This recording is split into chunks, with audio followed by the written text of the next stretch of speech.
Shawna and Jody here with Real Sisters, Real Talk. We're glad to have you joining us as we talk about growing in our faith with God. Welcome to Real Sisters, Real Talk. I'm Shawna here in person with my sister Jody, which is so fun to do this in person. And we're glad that you're here too. And I got to tell you, we've been talking a lot in 2025 about decluttering. Part of the decluttering process is organizing. And one of the parts of organizing at my house that seems to like always be out of control is mugs. Oh, yes. Do you have a plethora of mugs, or is this just happen at my house? No, we have so many mugs, and They're like I bunnies. like mugs. But I also, the funny thing is, we have so many mugs, and I have my favorite, and Johnny has his favorite. I will say, we did a little decluttering because Lauren got married and moved out, and so her mugs moved out too. So she has a collection of mugs. She probably gets it from mom, but yeah, that's a place where we can get a little out of control. Right. And I don't know what it is about not wanting to throw away an old mug that we don't ever use because it's old. It might be too small, or we just don't use it.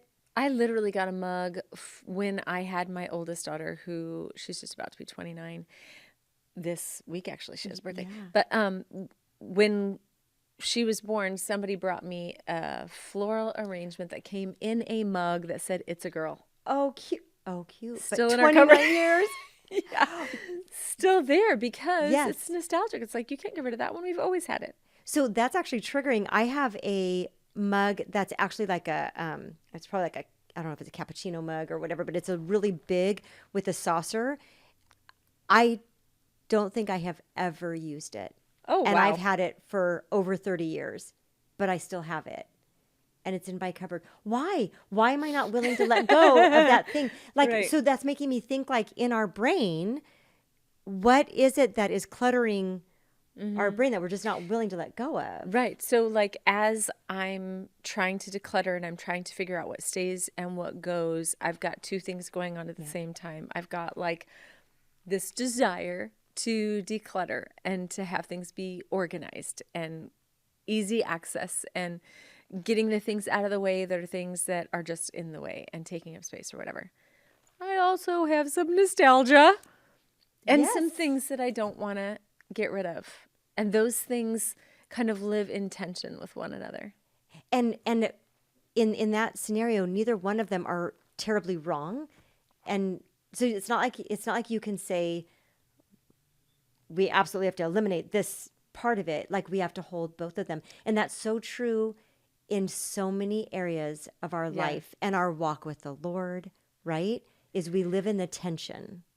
Yeah. And living in the tension is not fun. Like, there's tension, No. the word tension itself, just all by itself, is like, I don't want that. Right. No, thank you. I don't want that. You can pass and give that to somebody else.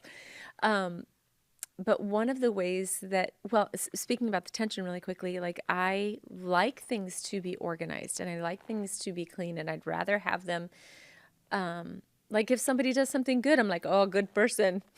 They do something. Category A. Yeah, we want to separate, we want to clarify. So to say, oh, that was, that good person made a really stupid mistake is hard because there's a tension in that for us. And one of the ways right now that I am living in tension spiritually is looking at the real life circumstances of, I'm going to be vague on purpose, but looking at real life circumstances in an area of my life and saying, this literally is what it is. And there's a level of, it's really healthy and good to recognize the reality of your circumstances. Right. And I believe that God can change any circumstance. So there's this, here's an example that I think maybe clarifies. My son was diagnosed years ago with ulcerative colitis. When he was given that diagnosis, we were told, this is lifelong.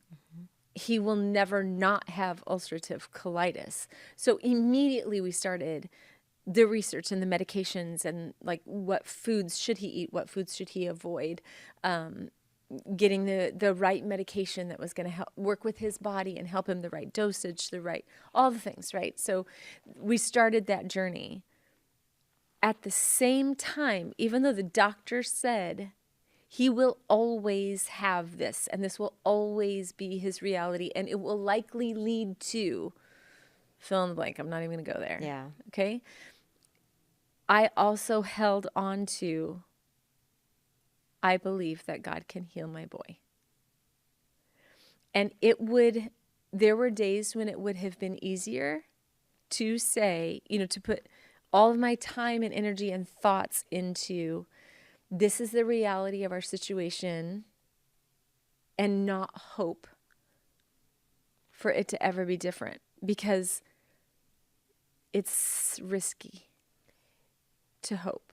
It is risky to hope because what if the thing that we're hoping for doesn't come to be? That can lead to a crisis of faith. Yeah. It will lead to a crisis of faith. It's going to impact my relationship with the Lord, right? Right. And, because I think we ask ourselves questions like, well, if I pray for healing, I've literally, I was going to say I've heard other people say this, which I have, but it might be true of me too. I know it's true of me. All right, here we go. There have been times when I have hesitated to pray for healing because I have wrestled with, what if God doesn't look good in this one? What if it doesn't turn out that way? And then I feel like I have to defend God's character if the prayer didn't answer the way that we were asking it to be answered. Does that make sense? It does make sense. I even remember somebody that I care very much for, and we were at a healing and prayer service, and I was praying soaking prayer over her, and I prayed boldly in soaking prayer, because in soaking prayer, you lay your hands on the person's shoulders and you just pray silently for them, however the Lord leads you to pray. And so they can't hear your prayer. And man, I prayed boldly, but I never prayed that way verbally over her, because it's that fear of, but what if God doesn't heal? Mm-hmm. And I think so often, like what we're hoping for, we put a scenario around what we're hoping for. Like it needs to look like this. Mm-hmm. And what God has is so much better, but we don't see it that way. And so it's hard to pray believing and hoping, and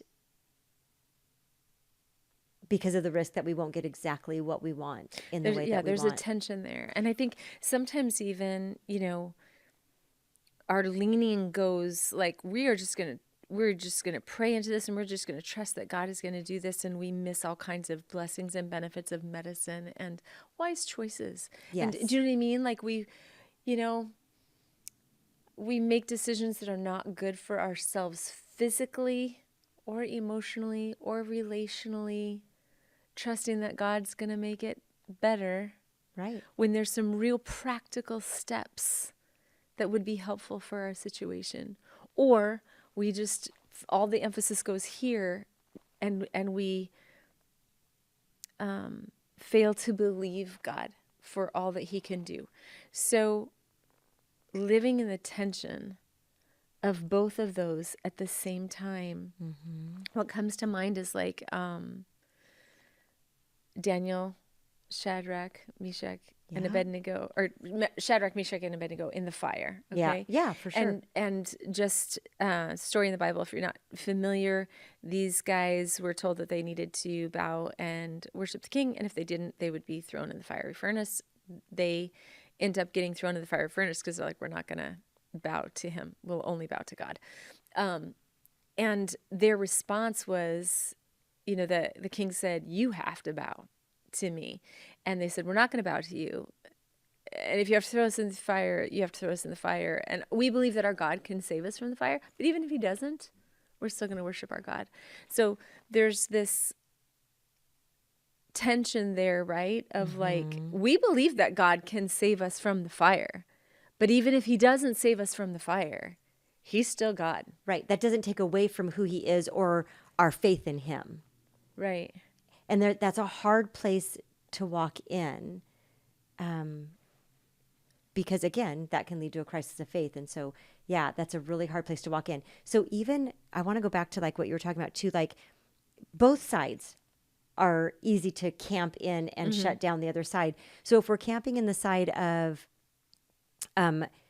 it's easy to say it in a diagnosis, right? So if I have a diagnosis that, that needs to be taken care of, I don't want to put my head in the sand and pretend like I didn't get that diagnosis.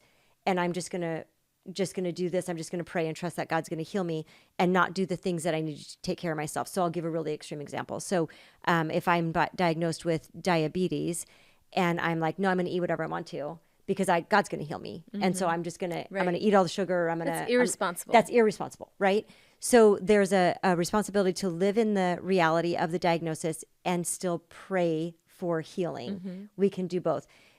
So let's put that into a spiritual thing. Like you just gave the example of Shadrach, Meshach, and Abednego. You can read about that in the book of Daniel.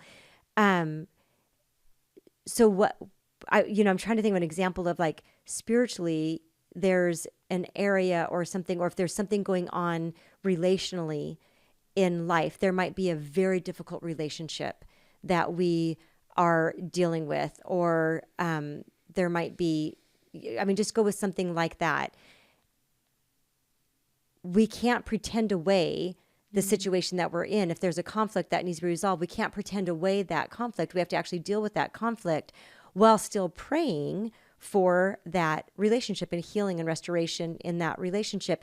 And it might even be, I'm even going to go as far as like, if it's a parent that you're really struggling with, and maybe your parent has gone home to the Lord, like the reality is you still have this conflict that has to be wrestled out.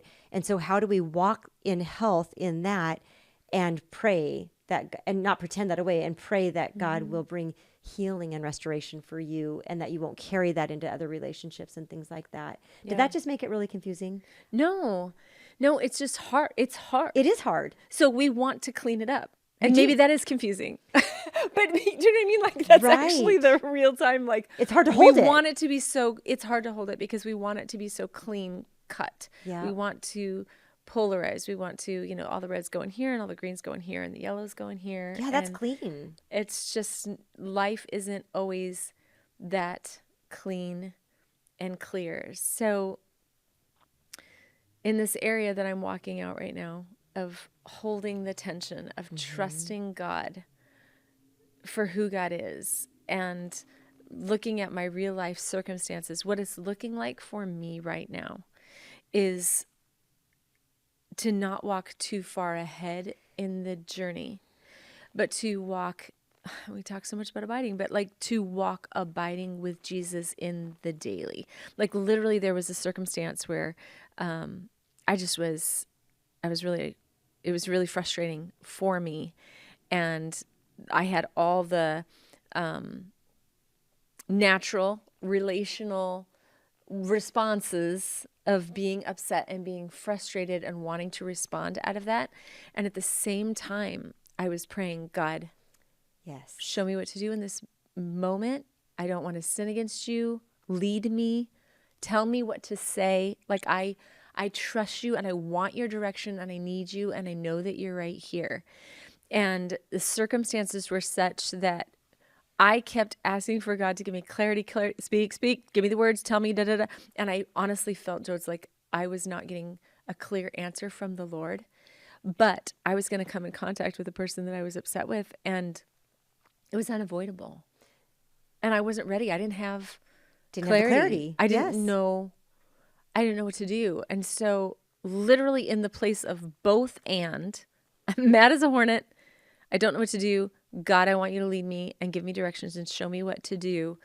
And then the moment of collision of all of these things, words started pouring out of my mouth that I had not planned to say because God didn't give them to me to say until my mouth opened up and they just came.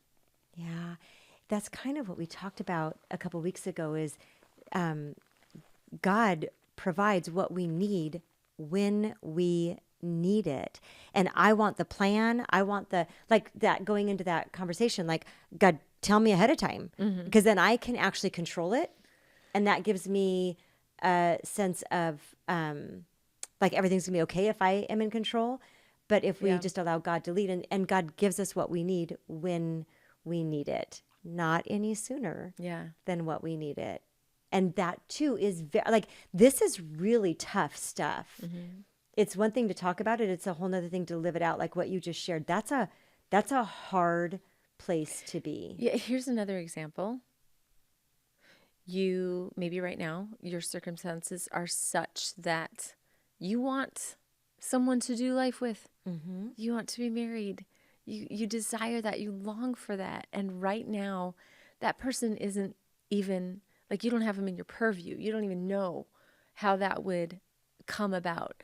So do you, well, maybe God just wants me to be single. Maybe that's just the plan, that I'm going to be. Declare it, live Right? in it. Yeah.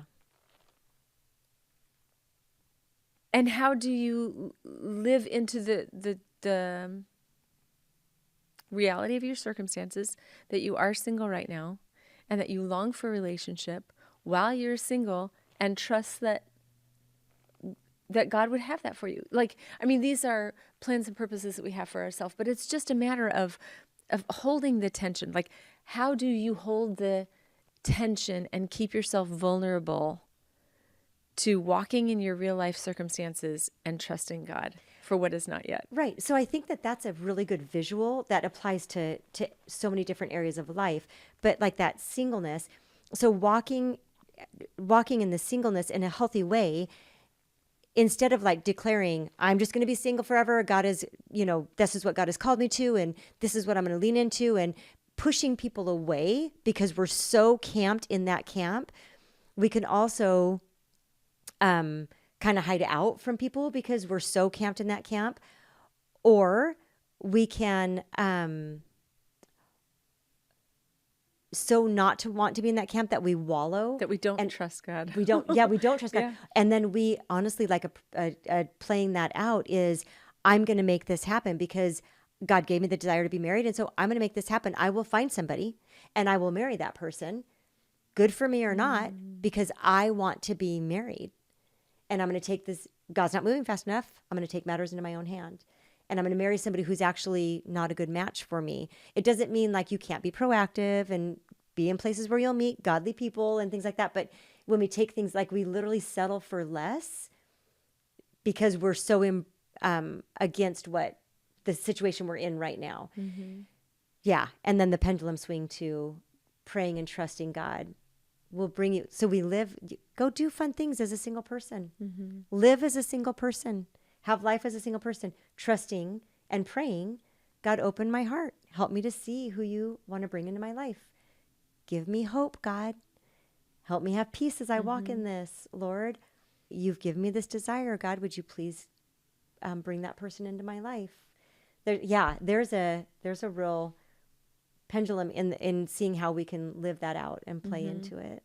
Right. And living in the tension and trusting in God's character in the midst of the circumstances that we find ourselves in today. And I realize that that's going to look different for every single person. And we have longings on our heart that are unmet. And that's not, I just don't want this in any way, shape, or form to sound like what you ought to do. I'm not a big fan of what you ought to do. Right. Just being really honest about the reality of the tension of that. And how hard it is. So one thing, you shared the story about Drayson and the diagnosis, and the next part of that story is that he was healed. But that was over years. This did not wrap up with a bow. Yeah, there was a hospitalization in there. There were blood transfusions in there. It was a journey, lots of medications, lots of giving himself shots. You know what I mean? Like in the belly every 2 weeks for years. Yeah. So it was a journey. There's a long journey in there. But we can look back on that now and we can see the other side. Oh, God, you did bring healing. And so it's kind of, there can be a temptation to kind of wrap that up and, oh, good, and we get to move on. But what a beautiful thing as you walk in the tension of holding two things right now to look back and say, yeah, that was hard. And that took years to see the way that you worked in that, God. But looking back, I can see your faithfulness, even in the hard days that you were present in those hard days. You saw us through those hard days. There was faithfulness in that. There was faithfulness in the way that you answered that prayer miraculously, which was, unexplainable. Yeah. There's faithfulness in all of that. And so knowing that God is at work in whatever situation you are in, even if the outcome does not come the way we want it to be, God is faithful in the hard days. And for me personally too, I think like part of the tension there is it just kind of reveals a belief system that if I give my life to Jesus, if I surrender everything to Jesus, then I have someone who I can, who will make my life the way that I think my life ought to go, rather than Jesus gave up everything. And when I say yes to Jesus, I am surrendering my life to how he thinks my life should go. It's There's the real tension, Yeah. right? Yeah, because we do want life to be easy. And I think sometimes that's even spoken over people that, come to Jesus and all will be perfect. And that's actually not true because life is hard. I have a friend, a really good friend, who is a missionary, and she was in China for a season, for a few years, and was, I got her newsletter, and so I was aware of how to pray for her as she was doing missions work in China. And in one of her newsletters, she said, please pray for so-and-so, as I know the next conversation I have with her about faith will be considering the cost of following Jesus. And I thought, oh man, good for you. Like, we don't have a lot of conversations about considering the cost when it comes to following Jesus. We're, in invitation, I think so often we just want to make it as easy as possible. And saying yes to Jesus does mean my life for yours. Like, you are my everything. I will follow you. I will obey you. I will surrender my will to your will. I want what you want for me. We do need to consider the cost. We do. Yeah. That makes me think of even just some of the hard things that we read in the Bible. I mean, Johnny has a friend who's just starting to read the Bible and starting in the Old Testament. And it's like, Yeah. maybe because we actually want it in the New Testament to be easy. We want it to be pretty. We don't want to actually wrestle out the hard things. But the truth is we have to wrestle out the hard things. That's not easy. And the same is true. Like I've told you, I'm wrestling out some stuff in me that, God is always like kind of chipping off these edges of areas that he's showing us things like, oh, Jody, you have held on to that, or, whatever it is. And so, I woke up early this morning and I was wrestling some of those things out, and it's like, oh, Lord, why do we have to do this? Can't you just fix this up and make it easy? That'd be so much easier. You just used the word wrestling so many times. Yeah. And I, when I hear the word wrestling, I think about Jacob. Yes. Wrestling with the Lord. And here's the thing. He walked away with a limp. He did, after wrestling with the Lord. But if you are wrestling with the Lord right now, like, I don't know if you've ever been to a wrestling match, they get all tangled up. Right. There is a closeness in wrestling. And when we are wrestling with the Lord, when we're wrestling spiritually, we are close in proximity. Right. With the Lord. Like, this gets all into suffering and how suffering can be sanctifying. And if the wrestling that you're going through is an opportunity to be really, really close with God. That's actually the only place we can find peace in the midst of suffering is in intimacy There's tension with him. in wrestling. Yeah. And it takes all of us, right? Yeah. It takes every little bit. I tell you what, I'm willing to leave it on the mat if it means I get to Amen. wrestle with Jesus Yeah. in the process. Yeah. And we want to surrender to him. We want him to have his way. When you think about Jacob wrestling, like he was fighting for his way. That when we talk about Jacob wrestling, it wasn't that Jacob was so strong that God couldn't get away. It was that God was like, Jacob, we are going to deal with this. We are going to correct this. We are going to fix this in your character. And Jacob's like, no. Yeah. And I want to go there with the Lord. Do we trust him? Do we trust him? Can we trust him with that piece of ourselves, that what he has is better? And that's a really difficult thing to do. And it takes a lot of faith to be able to go there with him. Honestly, my prayer for you right now as you're listening to this podcast is that the area in your life where there is a wrestling is right in the front of your mind. And that though it seems easier to camp in one place or the other, though that might feel like a resolve to the wrestling, that you would be willing to get tangled up with the Lord and get that close and ask him for what you need and trust him to be who he is in the midst of what you need.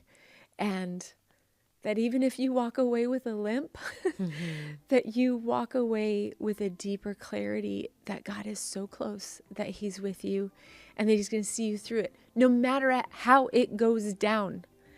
No matter how it goes down. Like Shadrach, Meshach, and Abednego, there was a fourth man in the fire. It wasn't just the three of them.